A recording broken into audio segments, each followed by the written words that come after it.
अस्सलाम वालेकुम। वफादारी और जानफशानी की बात की जाए तो कुत्ते में ये दोनों खसूसियत इकट्ठी पाई जाती हैं। मशहूर है कि बिल्ली मालिक और घर बदल लेती है, लेकिन कुत्ता आसानी से मालिक नहीं बदलता। वो वाकया तो आपको याद होगा कि किसी गांव में एक आदमी को उसका कुत्ता रोजाना रेलवे स्टेशन छोड़ने और फिर लेने के लिए जाया करता था, जहां से वो आदमी अपने काम पर चला जाता। एक रोज उस आदमी का एक्सीडेंट में इंतकाल हो गया और उस दिन वो आदमी वापस नहीं आया, लेकिन वो कुत्ता 17 साल तक रेलवे स्टेशन पर अपने मालिक के इंतजार में खड़ा रहा और आखिर रेलवे स्टेशन पर ही मर गया।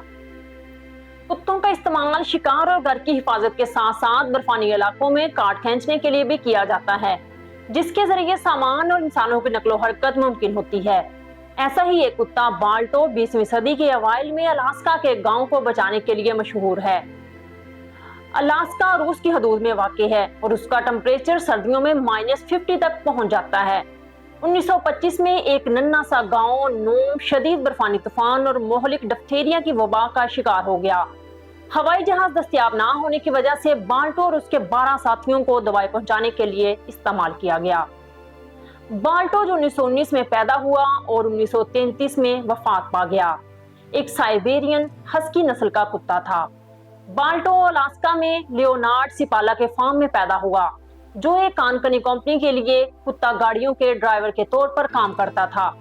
उसका नाम नॉर्वेजियन रेंडियर के पालने वाले और मुहिम जोस मोइल बाल्टो के नाम पर रखा गया। शोहरत हासिल करने से पहले बाल्टो कानकुनों के लिए सामान लाने ले जाने का काम करता था।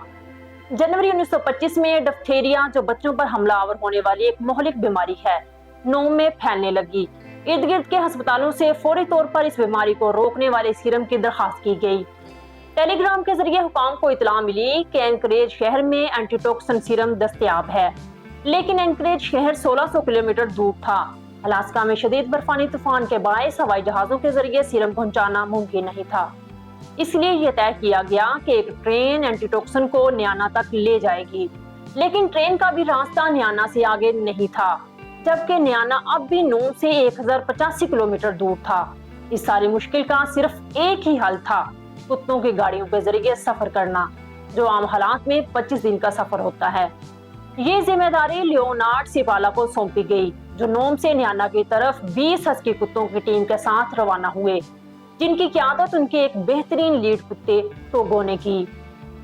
जब सिपाला पहले ही रास्ते में थे, हुकाम ने फैसला किया रेले रेस के तर्ज पर कई टीमों के सफर में हिस्सा लेने से सीरम को ज्यादा तेजी से पहुंचाया जा सकता है। इस तरह 20 गाड़ियों के ड्राइवर और 100 से ज्यादा हस्की कुत्तों ने इस रेले दौड़ में हिस्सा लिया। एक टीम जब अपनी मंजिल तक पहुंचती तो वहां से दूसरी टीम सीरम को लेकर आगे रवाना हो जाती। इस तरह यह सफर बिला किसी रुकावट के मुसलसल जारी रहा। गिनर कासन, जो सिपाला के मुआवन थे, उनको भी बाल्टो की क़यादत में इस रेले रेस में शामिल किया गया। न्याना से सीरम हासिल करके वापस नोम की जानिब ये रेले रेस की तर्ज का सफर शुरू किया गया। नोम के आखिरी पड़ाव पर पहुंचकर कासन ने अपनी मुतबादिल अगली टीम को सोया हुआ पाया, और चूंकि उसकी टीम अच्छी कारकर्दगी दिखा रही थी, तो उसने अपनी ही टीम के साथ नोम तक का सफर जारी रखने का फैसला किया। यूं एंटीटॉक्सिन सीरम 25 दिन के बजाय 6 दिन में न्याना से नोम तक पहुंचा दिया गया। कासन और बाल्टो, जिन्होंने आखिरी मरहला तय किया, उन दोनों की कहानी को अखबारात ने नुमाया किया और बाल्टो को कौम का नया हीरो बना दिया गया। इसी साल यानी 1925 के आखिर में न्यूयॉर्क के सेंट्रल पार्क में FG रोथ के बनाए हुए मुजस्मे के साथ ये अल्फाज कुंदा किए गए, इस्तकामत, वफादारी, जहानत और एक तहरीर भी शामिल की गई।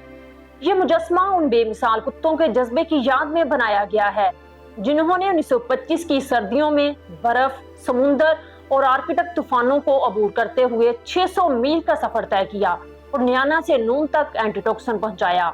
बाल्टो की 1933 में 14 साल की उम्र में मौत के बाद उसका जिस्म हनूत करके क्लीवलैंड के कुदरती तारीख के म्यूजियम में नुमाइश के लिए रखा गया।